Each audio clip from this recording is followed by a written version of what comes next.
여러분 안녕하세요. 대한민국 토지투자입문서의 저자이면서 토공모 밴드직입니다. 1일 10분 토지 공부하기. 자, 그동안 3강을 통해서 용도 지역에 대해서 얘기를 했는데요. 오늘은 용도 지역 마무리하고요. 다음 시간부터는 이제 개별법에 대해서 공부하기로 하겠습니다. 자, 용도 지역을 마무리하면 어떤 내용으로 마무리를 하냐면 말이죠. 여러분들 우리가 토지를 또 대한민국의 토지를 관심 갖는 토지나 우리가 경매나 투자나 또 우리가 목적 사업으로 주택을 짓거나 모든 토지를 임장을 하거나 분석을 할 때에는 가장 기본적으로 토지의 시작점은 용도 지역이라고 말씀드렸습니다. 용도 지역을 먼저 충분히 이해하고 분석한 후에 나머지 기반 시설이나 다른 법령에 따른 건축에 따른 그러한 내용을 분석을 해야 되겠죠. 자, 그래서 우리 용도 지역 지난 시간 복습을 하면은 자, 용도 지역 뒤에 지역이 들어가면 땅이라고 말씀드렸습니다. 결론적으로 허용행위라는 소리죠. 허용행위 뒤에 지역이 들어가면 땅인데 용도 지역은 허용행위다. 대한민국의 모든 땅은 우리나라 현재 국계법의 시스템은 포지티브 시스템이라 그래서 허용행위 방식입니다. 그 얘기는 모든 토지에는 허용행위를 이미 정해졌다는 소리죠. 그래서 국계법에서 포괄적으로 허용행위에 대해서 제시하고 그것을 또다시 해당 지자체의 조례로 위임을 해놓고 있습니다. 그래서 용도 지역을 반드시 확인을 하셔야 되죠. 어디서 확인한다 그랬죠? 자, 토지 이음에 들어가서 해당 지역의 지번을 집어넣고 토지 이용 계획 확인서를 보고 확인을 하는 겁니다. 그래서 지난 시간에 다 그런 내용들은 확인을 해봤죠. 자, 근데 여러분들 왜 우리가 용도 지역을 공부를 해야 되냐면 대한민국의 모든 토지를 보면 그 국계법에 의해서 용도 지역은 도시 지역과 비도시 지역으로 구분을 하는데 도시 지역은 뭐 여러분들이 아시는 주거 지역, 상업 지역, 공업 지역, 녹지 지역이고요. 비도시 지역은 여러분들이 아시는 대로 관리, 농림, 자연환경 보전 지역입니다. 자, 그럼 국계법에서 용도 지역을 정의를 보면 도시 지역과 비도시 지역으로 구분하고 그 용도 지역에 맞는 허용 행위를 정해놨다는 소리죠. 근데 어떻게 보면 이것이 가장 기본적인 내용이면서도 굉장히 포괄적인 내용이죠. 그래서 우리가 토지 이용계획 확인서를 확인해 보면 맨 처음 용도 지역에서 지난 시간에 공부했듯이 국토의계획 및 이용하는 법률 해서 국계법상 용도 지역 그리고 법정도에 대해서 이제 명시가 되어 있는데 상당히 포괄적이죠. 그래서 밑에 보면 다른 법령, 지역지구, 개별법이라고 제가 적어놨는데 여기서 좀 더 세부적인 법령으로 계획을 세워놨다는 소리죠. 그래서 여러분들이 이해하시기에는 국계법의 용도지역은 포괄적인 계획이고 개별법의 용도지역은 좀 더 구체적이고 세부적인 용도지역으로 이해하시면 될 것 같습니다. 그래서 보면 개별법의 용도 지역을 보면 뭐 농지법, 지목이 전답 과수원인 농지라든지 지목이 임야인 산지관리법, 뭐 가축에 대한 법령, 물에 관한 법령, 또 기타 여러 가지 90개 이상의 법령으로서 상당히 까다롭게 분포가 되어 있다는 소리죠. 그래서 용도 지역이 가장 중요하다고 말씀을 드립니다.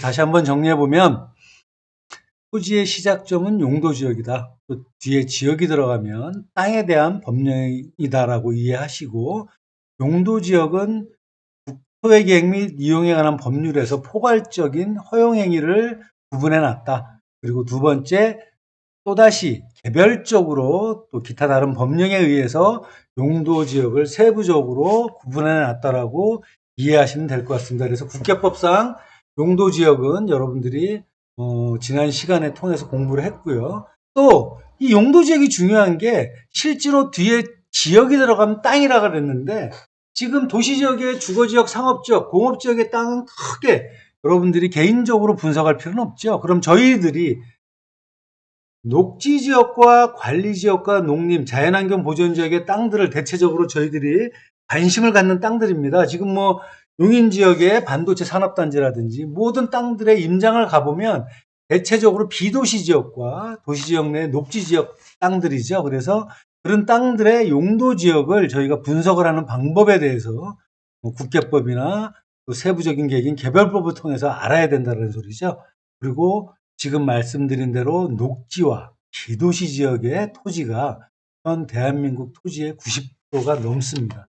그래서 반드시 이 용도 지역에 대해서는 여러분들이 국계법과 개별법에 의해서 세부적으로 공부를 해야 된다. 자, 그래서 국계법상 용도 지역은 포괄적인 공간 계획이다. 할 수 있는 행위를 정해놨다. 개별법에서는 좀 더 세부적으로 구체적으로 정해놨다는 소리죠. 그 중에서도 여러분들 지목이 전답 과수원과 또 지목이 임야 이 네 개의 지목의 개별법인 농지법 또 산지관리법 이 토지가 가장 여러분들이 많이 부닥치는 토지들이죠. 왜냐하면 지금 농지와 산지가 우리나라 전체 면적의 80% 이상을 차지하고 있습니다. 그래서 개별법 중에서도 이 농지, 지목이 전답 과수원인 농지에 대해서 이제 앞으로 알아보는 시간을 갖도록 하겠습니다. 자, 그래서 농지를 보시면 그거보다도 자, 이제 농지를 보시면 농지가 과연 무엇인가?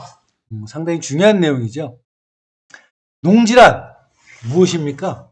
여러분, 농사 짓는 땅입니까? 네, 맞습니다. 근데 우리가 조금 더 구체적으로 농지에 대해서 아시려면 농지는 농지법이 있어요. 농지법에서 농지법 제2조의 농지란 어떻게 정의하고 있느냐? 지목이 전답 과수원인 토지와 법적 지목을 불문하고 실제로 농작물로 이용되고 있는 토지는 농지라고 되어 있습니다. 자, 이 내용 여러분들 그냥 간단하게 이해하시면 어떻게 이해하시면 되냐면 농지는 저희가 토지에 대한 이력을 보려면 토지 대장을 띱니다.